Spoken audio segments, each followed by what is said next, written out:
जय हिंद दोस्तों, स्वागत है आपका अपने YouTube channel study by NK पर। तो दोस्तों, आज की वीडियो में हम बीआरओ की वैकेंसी का जो ऑफलाइन फॉर्म है उसे कैसे फिल करना है उसके बारे में आपको बताएंगे। ठीक है दोस्तों, तो आप वीडियो को ध्यानपूर्वक सुनिएगा और समझिएगा कि इस फॉर्म को कैसे भरना है। ठीक है दोस्तों, तो आपका टाइम वेस्ट ना करते हुए वीडियो को स्टार्ट करते हैं। देखिए, पहले आपको क्या करना है कि बीआरओ का जो फॉर्म है, आपको बीआरओ का फॉर्म है जो वो फॉर्म को पहले आपको साइबर कैब से निकलवा लेना है। ध्यान रहे, ये फॉर्म जो आपको निकलवाना है वो यहाँ पर लिखा हुआ है, all application must be submitted in A4 size 75 GSM bond paper. ठीक है, तो आपको ध्यान रहे कि ये 75 GSM का होना चाहिए। ठीक है, तो आप जाएंगे जो उससे साइबर कैब से निकलवाएंगे तो उसे बोल देना कि 75 GSM बॉन्ड पेपर पे ये एप्लीकेशन फॉर्म निकाल दे, प्रिंट कर दे। ठीक है दोस्तों, ये हमारे पास जो फॉर्म है ये कितने पेजेस का है? देखिए, 4 पेजेस का है। 1 हो गया, 1 2 3 4। ठीक है, 4 है। ठीक है दोस्तों, अब स्टार्ट करते हैं इसको कि इस फॉर्म को फिल कैसे करना है। ये देखिए, बीआरओ बॉर्डर रोड ऑर्गेनाइजेशन का जो हमारे पास वैकेंसी आई है, जिसमें 411 पोस्टेज हैं और सबसे ज़्यादा वैकेंसी जो है उसमें कुक की है। MSW कुक की वैकेंसी सबसे ज़्यादा दोस्तों हैं। तो इसको स्टार्ट करते हैं। फॉर्म को फिल कैसे करना है? नंबर 1 पे आपके पास आ जाता है। सबसे पहले आपको ध्यान रखना है कि इसके आपके पास 8 फोटो होनी चाहिए। 8 फोटो में से 2 फोटो को आपको फॉर्म फिल में लगाना है, बाकी की फ़ोटो को अपने पास संभाल के रखना है। और फोटो आपके पास मिनिमम से मिनिमम 1 महीने पहले की होनी चाहिए। कम से कम 1 महीने पहले की फ़ोटो होनी चाहिए। और ठीक है, तो फर्स्ट नंबर पे जो कॉलम में आपको भरना है नेम ऑफ पोस्ट। ठीक है, पहली फ़ोटो आपको यहाँ पर लगानी है, फ्रंट में। यहाँ पर ध्यान रहे, name of post, name of post जो जिस भी आप पोस्ट के लिए फॉर्म फिल कर रहे हैं उस पोस्ट को यहाँ पर आप लिखेंगे। जैसे कि MSW कुक के लिए इस पोस्ट को भरा जा रहा है तो कुक लिखना है। आप उसमें जिस पोस्ट के लिए भर रहे हो आप उसको यहाँ पर लिखेंगे। ठीक है, उसका सीरियल नंबर कौन सा है उसको आप यहाँ पर लिखेंगे। जैसे कि कुक के लिए सीरियल नंबर 1 है, दूसरे आप भरेंगे उसके लिए 2 होगा, 3 होगा। आप उसको नोटिफिकेशन को ध्यान से पढ़ेंगे, उसके हिसाब से आप इसको फिल करेंगे। ठीक है, नेक्स्ट है हमारे पास तीसरे नंबर पे, ये आपको नहीं भरना है। फोर्थ नंबर का है कि आप कौन सी कैटेगरी से आते हैं। UR से आते हैं, ESW से आते हैं, ST से आते हैं, OBC, ESM से आते हैं, ग्रिफ वार्ड से आते हैं, आर्मी वार्ड से आते हैं, CPL PWD से, आप जिस भी वार्ड उससे कैटेगरी से आते हैं आप इसमें टिक करेंगे। ठीक है, राइट का साइन लगाएंगे। जैसे कि ये रिजर्व से आते हैं तो अनरिजर्व पे लगाया गया, SC से आता है तो ST पे लगाते हैं। आप एक से ज़्यादा से भी आते हैं तो उस पर भी टिक लगा देंगे। मान लीजिए आप अनरिजर्व हो और GREF वार्ड से हो तो आप इस पर भी क्लिक करेंगे, सॉरी क्लिक नहीं, टिक लगा देंगे। ठीक है, आपको समझ आ गया। नेक्स्ट है हमारे पास लेंथ ऑफ सर्विसमैन, मतलब ESM। आप एक्स सर्विसमैन हैं, वो आपने कितने साल वर्क किया है यहाँ पर आप लिखेंगे। ठीक है, अगला है हमारे पास नेक्स्ट 6 नंबर पे, वेटेज ऑफ परसेंटेज। आपके परसेंटेज कितने हैं? Percentage of marks of 10 in essential education tech qualification. ठीक है, आपका जो क्वालिफिकेशन में मार्क्स कितने हैं उस परसेंटेज को आप लिखेंगे। मान लीजिए आपका 62% है तो 70% है तो 70% लिखेंगे। प्लस में आप जो एडिशनल उसमें जैसे कि यहाँ पर लिखा हुआ है, पढ़िए, additional claimed as per column 15। ठीक है, कॉलम 15 पर आप जाएंगे। कॉलम 15 पे आप देखेंगे यहाँ पर लिखा हुआ है कि वेदर सन एक्स सर्विसमैन। ठीक है, अगर आप हैं तो यस पे टिक लगाएंगे, नहीं है तो नो पे लगाएंगे। Whether son of serviceman retired GRF पर तो उस पर आप यस करेंगे, नहीं है तो नो लगाएंगे।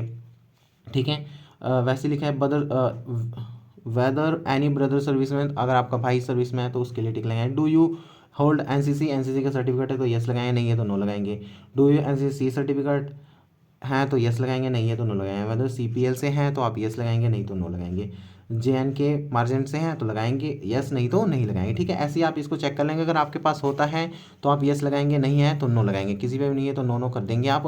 देखिए, इसमें लिख भी रखा है कि अगर आपके पास है एक्स सर्विसमैन तो 3% मिलेगा। आपके पास अगर सन ऑफ सर्विसमैन है रिटायर्ड GRF से 15% मिलेगा। ठीक है, NCC B सर्टिफिकेट तो 5%, C सर्टिफिकेट तो 10%। ठीक है, ऐसे ही आपके पास ये परसेंटेज आपको मिलते रहेंगे। तो वही आपको देखना है कि इसमें से आपको जो परसेंट है, मान लीजिए आपके पास NCC सर्टिफिकेट तो 10% है उसका, तो इसमें आप 10% लिखेंगे। ठीक है, 10% लिखेंगे और 62 + 10 कितना हो जाएगा? 72 हो जाएगा। यहाँ पर 72% टोटल लिख देंगे। ठीक है, नहीं है तो रहने देंगे, छोड़ देंगे ऐसे। ठीक है, नेक्स्ट है हमारे पास 7 नंबर पे है कि whether belong to minority communicated, if yes which community. ठीक है, जैसे कि इसमें अगर आप जैसे मुस्लिम, क्रिश्चियन, सिख, बौद्ध, ठीक है। अगर इन सब में से आप किसी में भी आते हैं तो यस करेंगे, नहीं आते हैं तो नो पे टिक कर देंगे, ठीक है। नेक्स्ट है हमारे पास whether belong to economically weak section, ठीक है। ईडब्ल्यूएस से आते हैं तो आप यस पे टिक करेंगे, नहीं आते तो नो पे टिक कर देंगे। नेक्स्ट है हमारे पास 9 नंबर पे name of candidate in block letter, ठीक है। ध्यान रहे आपको कि ये ब्लॉक लेटर में लिखना है कैपिटल लेटर में। जैसे इसका नाम जयप्रकाश है तो मैंने लिखा JAY, एक बॉक्स छोड़ दिया और प्रकाश लिख दिया, ठीक है। अगर इसका नाम फिर सिंह भी होता आगे तो मैं क्या लिखता, एक बॉक्स छोड़ देता, SINGH कर लेता, सिंह, ठीक है। मान लीजिए आपका नाम कुछ राकेश कुमार है तो आप RAKESH लिखेंगे, एक बॉक्स छोड़ देंगे और UMAR कुमार लिखेंगे, ठीक है। ऐसे ही सिंह, फिर एक बॉक्स छोड़ेंगे, सिंह लिख देंगे। फादर नेम है मनोज कुमार, MONAJ, एक बॉक्स छोड़ेंगे, कुमार लिख देंगे, ठीक है। नेक्स्ट है 11 नंबर पे डेट ऑफ बर्थ। आपका डेट ऑफ बर्थ क्या है, ध्यान रहे ये आपको 10th क्लास का जो मार्कशीट है उसके हिसाब से लिखना है। 17, जैसे इसमें डेट लिखना है, यहाँ पर मंथ लिखना है, यहाँ पर ईयर लिखना है अपना, ठीक है। अब यहाँ पर अगले में परमानेंट एड्रेस और ध्यान है इसमें पिन कोड के हिसाब से पिन कोड भी लिखना है। परमानेंट एड्रेस 13 नंबर पे प्रेजेंट एड्रेस। परमानेंट एड्रेस वो होता है जो आपके आधार कार्ड में हो, जहाँ के आप परमानेंट निवासी हो, ठीक है। तो परमानेंट एड्रेस में आपको डाल देना है विलेज डाल देना है, पोस्ट ऑफिस डाल देना है, डिस्ट्रिक्ट डाल देना है, ठीक है। स्टेट आपको डाल देना है, पिन कोड डाल देना। प्रेजेंट एड्रेस जहाँ पर आप अभी रह रहे हो, ठीक है, प्रेजेंट एड्रेस में आपको यहाँ पर डाल देना है सेम वैसे ही। अगर दोनों सेम है तो दोनों ही कॉपी कर देना है, ठीक है। समझ आ गया होगा आपको। अगला है हमारे पास 14 नंबर पे 14 नंबर पे, ठीक है, application fee detail. Application fee detail देखिए कि आपको एप्लीकेशन फ़ी जो अगर आप SC ST से आते हैं तो आपको एप्लीकेशन फ़ी नहीं देना है। ध्यान रहे इसमें लड़कियां अप्लाई नहीं कर सकती, ओनली बॉयज़ के लिए है, पुरुषों के लिए है। तो आप जो भी UPI ट्रांजेक्शन कर रहे हैं या फिर बैंक किसी बैंक से भेज रहे हैं तो आपको यहाँ पर लिखना है क्रेडिट कार्ड से भेजिए तो आपको लिखना है किससे भेज रहे हैं, ठीक है। और ध्यान है OBC के लिए 50 रुपीज़ हैं और अनरिजर्व के लिए भी 50 रुपीज़ हैं एप्लीकेशन फ़ी। तो यूको बैंक, मान लीजिए आप यूको बैंक से भेज रहे हैं, SBI बैंक से भेज रहे हैं, जो भी जिससे भी भेज रहे हैं आप यहाँ पर लिख देंगे। जो आप भेजेंगे उसके बाद अपना मोबाइल नंबर या फिर Gmail नंबर डालेंगे तो आपके पास एक रिसिप्ट आएगा। रिसिप्ट में लिखा होगा उसमें ऑनलाइन पेमेंट रेफरेंस नंबर कुछ DUIJ कुछ भी लिखा होगा उसमें, आप देखेंगे उसको यहाँ पर लिख देंगे। ट्रांजेक्शन डेट लिखेंगे, जिस तारीख को आप ट्रांजेक्शन कर रहे हैं, फी पेमेंट कर रहे हैं वो डेट लिखेंगे, कितना पड़ रहे हैं 50 रुपीज़ तो 50 रुपीज़ लिखेंगे, ठीक है। नेक्स्ट है हमारे पास if a candidate belong to more than one category mentioned in page 4 above in, ठीक है।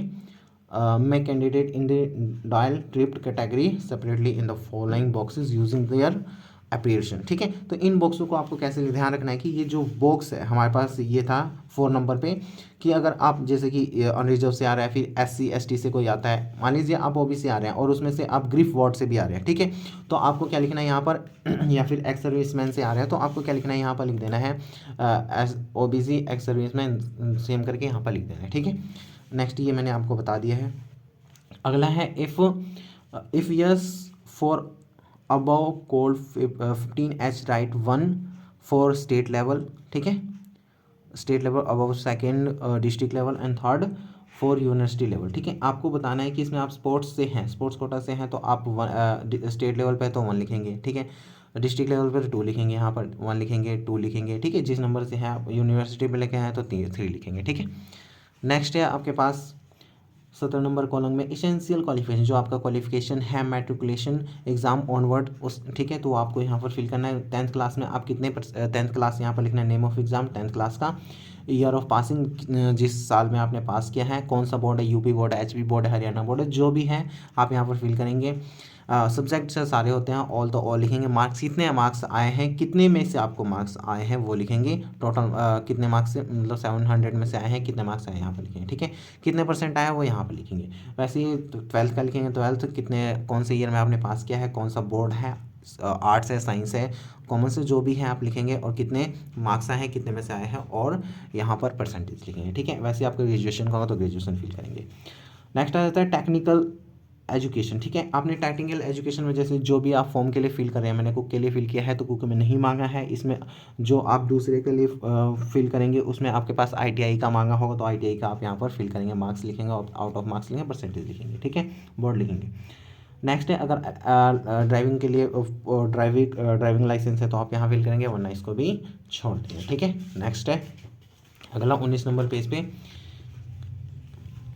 टोटल एक्सपीरियंस, अगर आपके पास एक्सपीरियंस है जिसके लिए, जिस पोस्ट के लिए आप फिल कर रहे हैं, जिसमें एक्सपीरियंस माना गया है, तो आपके पास एक्सपीरियंस है तो यहाँ पर फिल करेंगे name address of employer, employer हम यहाँ पर लिखेंगे, ठीक है। एड्रेस भी लिखेंगे, यहाँ पर कब से कब तक काम किया है, वर्क लिखेंगे, मंथली लिखेंगे, और यहाँ पर कितने आपको पैसे मिलते हैं तो वो सब यहाँ पर फिल करने हैं आपको, ठीक है। BRO लेबर CPL एक्सपीरियंस है आपके पास तो आप यहाँ पर फिल करेंगे, ठीक है। नहीं है तो छोड़ देंगे इन दोनों को।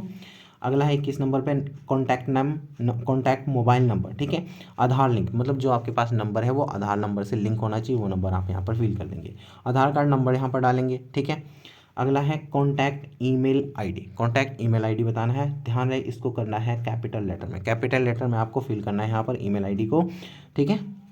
ये डिक्लेरेशन आप इसको रीड कर सकते हैं। नेक्स्ट है आप जहाँ पर रहते हैं, ठीक है, आप जहाँ से फॉर्म को भर रहे हैं, जिस डिस्ट्रिक्ट से, जिस शहर से, वहाँ का आप यहाँ पर नाम डालेंगे, डेट डालेंगे। यहाँ पर ध्यान रहे आपका जो अंगूठा है लेफ्ट थंब वाला, लेफ्ट थंब का अंगूठा है, इसको आप यहाँ पर क्या करेंगे, लेफ्ट थंब लगाएंगे, ठीक है। यहाँ पर लेफ्ट थंब का लगाएंगे और यहाँ पर आप अपना सिग्नेचर करेंगे, ठीक है।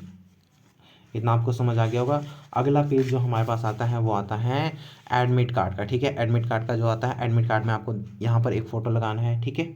आपको यहाँ पर क्या लगाना है, एक फ़ोटो लगाना है, आपको यहाँ पर एक फ़ोटो लगा रहना है, ऐसे जैसे कि वो यहाँ पर एक फ़ोटो लगाना है आपको, ठीक है। और आपको इसमें फॉर्म को फिल करना है। नेम है, नेम आपको डाल देना है, सन ऑफ डाल देना, अपने पापा का नाम डाल देना, फादर नेम डाल देना, विलेज डाल देना है, ठीक है, जो भी आपका विलेज पड़ता है, तहसील डाल देना है, स्टेट डाल देना, हरियाणा यूपी जो भी आपका पड़ता है, आधार नंबर डाल देना है, पोस्ट ऑफिस डालना है, लिखना है, डिस्ट्रिक्ट डाल देना है, यहाँ पर पिन कोड आपको लिखना है, ठीक है।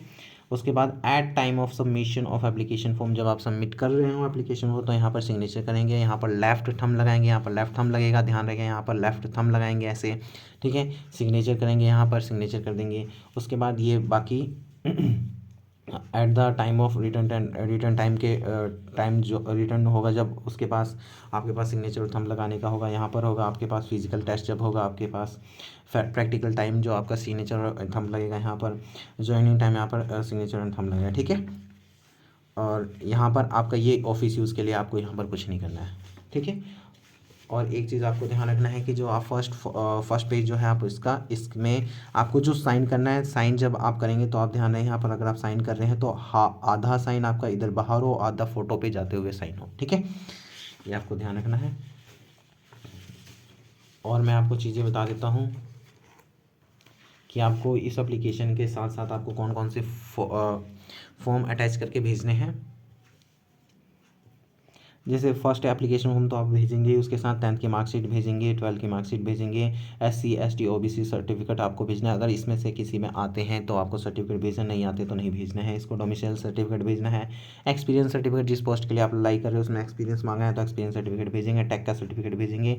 फीस आप पेमेंट कर रहे हैं तो उसकी कॉपी आप Gmail ID से निकाल के उसकी फ़ोटोकॉपी निकाल के एक अपने पास रखेंगे और एक उसमें भेजेंगे, ठीक है। ध्यान रहे ये सारे जितने भी आप फॉर्म को भेज रहे हैं इसमें सेल्फ अटेस्टेड करना है। सेल्फ अटेस्टेड होता है कि जितने भी आपके फॉर्म है, फॉर्म के ऊपर जितने भी आपके फॉर्म है वहाँ पर क्या करेंगे, साइन कर देंगे। पहले साइन करेंगे, वहाँ पर सेल्फ अटेस्टेड लिखेंगे और उसके बाद डेट डाल देंगे।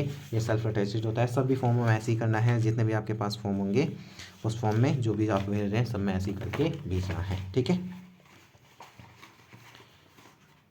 और आपको मैं बता देता हूँ, और इसको आपको इन सबको जब पोस्ट करेंगे तो आपको रजिस्टर्ड पोस्ट करना है। पोस्ट ऑफिस में जाके आप बोलेंगे कि रजिस्टर्ड पोस्ट करना है, ठीक है। अब एनवलप कैसे फिल करना है आपको, एनवलप को बता देता हूँ मैं आपको। एनवलप का ध्यान रखेंगे। एनवलप में आपको सबसे पहले ऊपर क्या लिखना है, application for the post of, जिस भी आप पोस्ट के लिए अप्लाई कर रहे हैं उस पोस्ट का नाम यहाँ पर लिखेंगे। जैसे मैंने कुक के लिए तो कुक लिख रखा। कैटेगरी लिखेंगे आप OBC SC ST से आते हैं तो यहाँ पर लिखेंगे। अनरिजर्व से आता है तो अनरिजर्व लिख रखा मैंने। Weightage percentage of essential qualification, जो आपने उसमें फॉर्म में फिल कर रखा, जो परसेंटेज आपका है उस परसेंटेज को यहाँ पर लिखेंगे। 10th का जो परसेंटेज था वो मैंने इसका क्वालिफिकेशन का वो मैंने यहाँ पर लिखा है। आप उसमें और भी जो आपका एडिशनल पड़ रहा था एडिट करके लिख देंगे, ठीक है। उसके बाद आपको यहाँ पर फॉर्म लिखना है। फॉर्म जो आपको आप जहाँ से भेज रहे हो उसका एड्रेस लिखेंगे, जो आपका एड्रेस है। उसके बाद टू कहाँ पर भेजना है इसको आप ध्यान रखना है। टू आपको भेजना कहाँ पर है, भेजना यहाँ पर है the commandant GREF centre DG camp Pune 4111015 इस एड्रेस पे आपको इस पोस्ट को भेजना है और पोस्ट ऑफिस में जाके आपको बोलना है कि रजिस्टर्ड पोस्ट करना है। ठीक है, ठीक है दोस्तों, उम्मीद करता हूँ आपको ये फॉर्म फिल करना अच्छे से आपको समझ आ गया है। कोई दिक्कत नहीं होगी, कुछ भी आपको परेशानी होती है तो आप हमें कमेंट कर सकते हैं, पूछ सकते हैं, आपके हर समस्या का समाधान किया जाएगा। कोशिश रहेगी कि आपको जवाब दिया जाए। ठीक है दोस्तों, मिलते हैं आपको अगली वीडियो में। जय हिंद।